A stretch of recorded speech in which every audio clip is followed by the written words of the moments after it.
Has surfaced as part of a lawsuit that accuses Christian Holmes, Sean Diddy Combs' son, of sexual assault.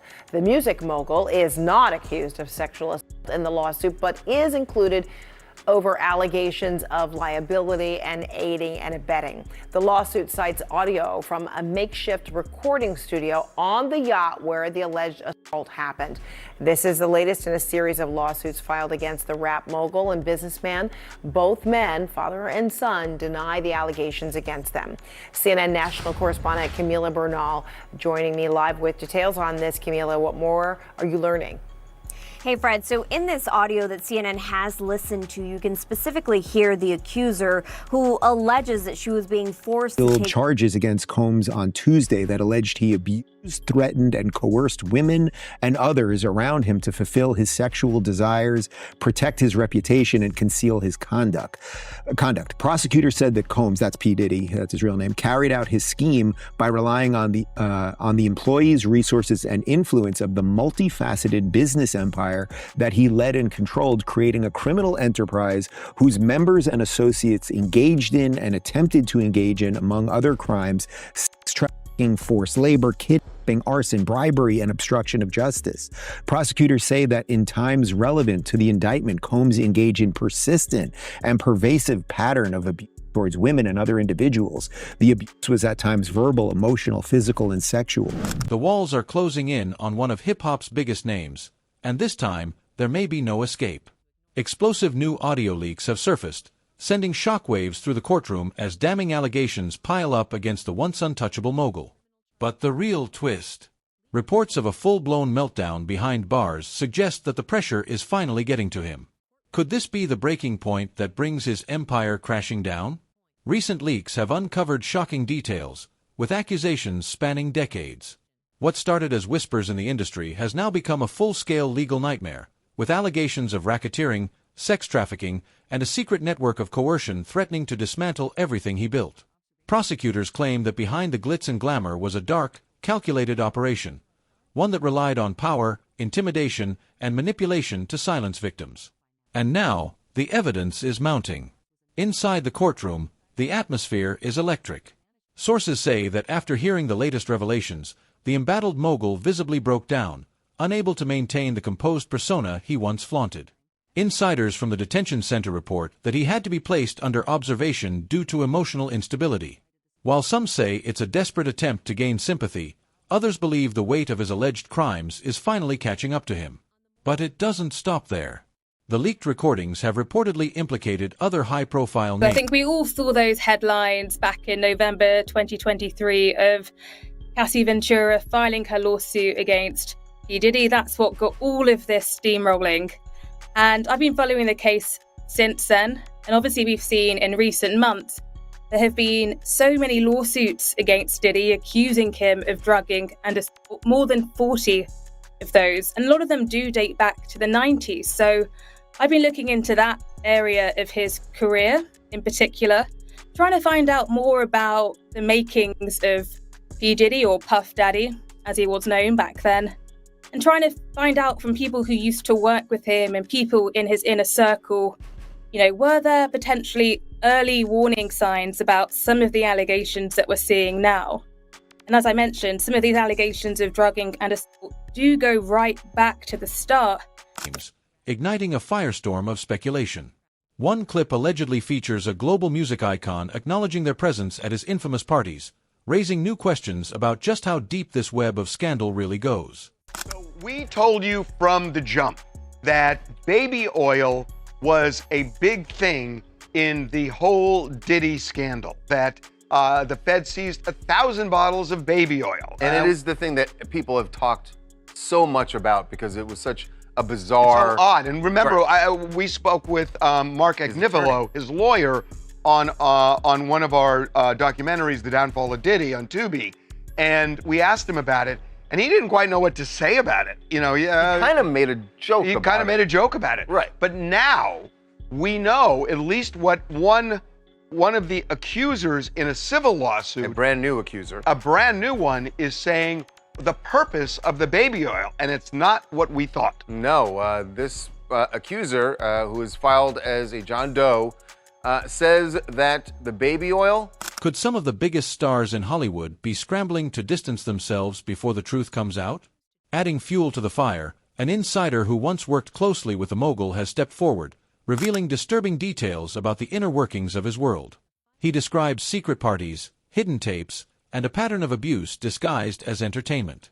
According to him, the powerful figure at the center of this case meticulously orchestrated everything, ensuring that those around him remained silent, either through loyalty, fear, or blackmail. Now, the emergency hospital visit came just hours after federal prosecutors slapped him with a superseding indictment in his federal trafficking RICO case, adding 2 more victims and extending the time period for investigators from 2008 going back to 2004, meaning they have 4 more years in order to continue investigating possible additional allegations. Now, all of this taking place, as it seems every week there's another docuseries or documentary being cranked out about Diddy, which criminal defense attorneys who try cases in the Southern District here at the federal courthouse tell me can possibly taint potential juries that are going to hear this case when it gets going in May. Now, he will be back in the criminal case here in this courthouse in about Don 2 Diddy Combs continues to stack up, and it should be no surprise at all who the latest batch is coming from.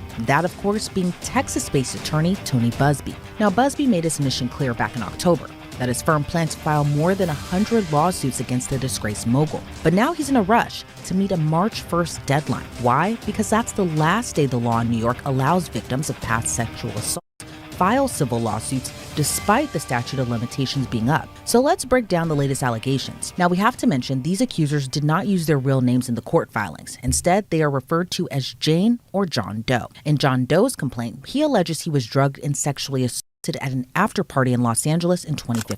One of the most chilling aspects of this case is the alleged use of surveillance to control and manipulate people.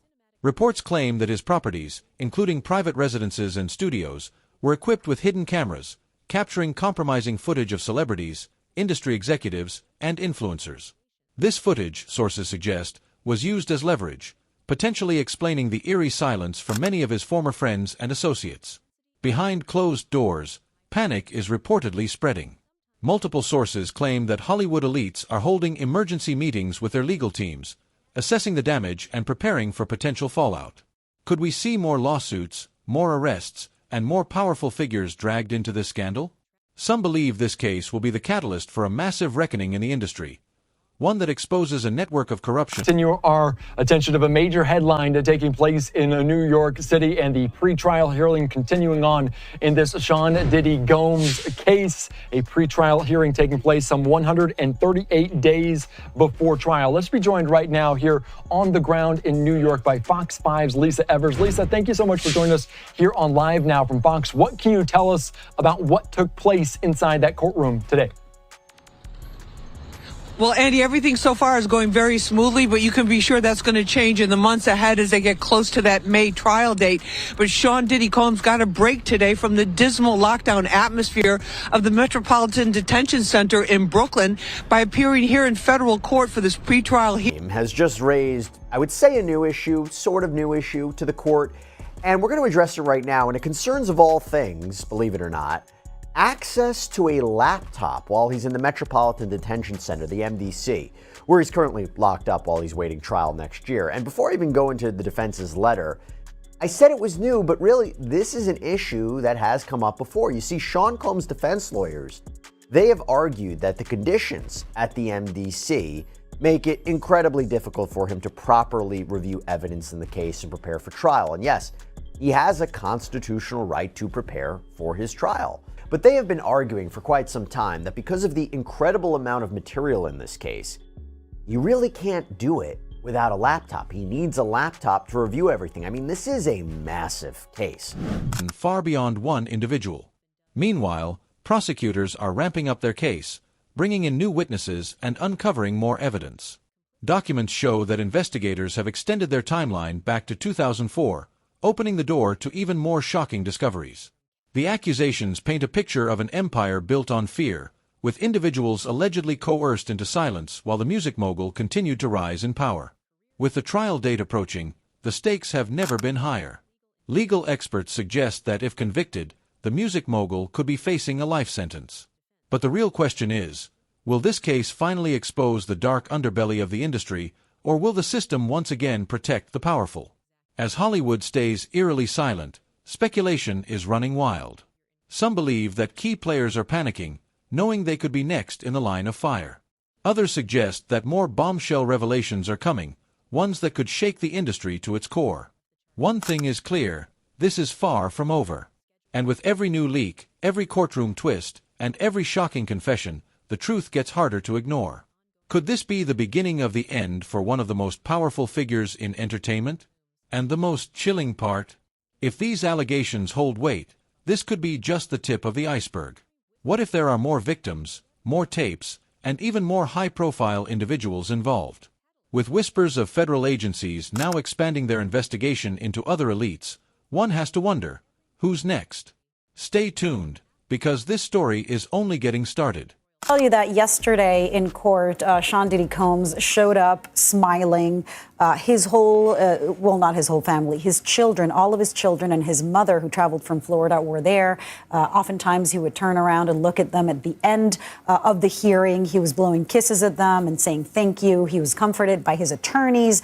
It was odd to see him smile so much. It seemed like he was optimistic, and many of us were wondering whether he would be bailed out. But there is still a bail appeal pending in his case after a judge had rejected a $50 million bail package. He was 19 when he got that job, and he rose to this really senior role as talent director. So that's where he got his start. And Jimmy was basically describing to me how Sean Combs had a bit of a temper. You know, he used the language that Sean Combs acted like a bratty kid in the office. You know, if he didn't get his way, he would bang his hands on the table. You know, he would start yelling like this kind of immature, naive 19-year-old. And, you know, Jimmy was thinking about some of those incidents.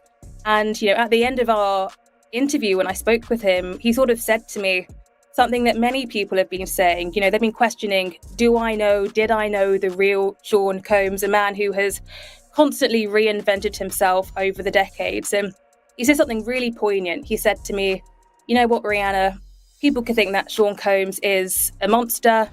Detained at Brooklyn's Metro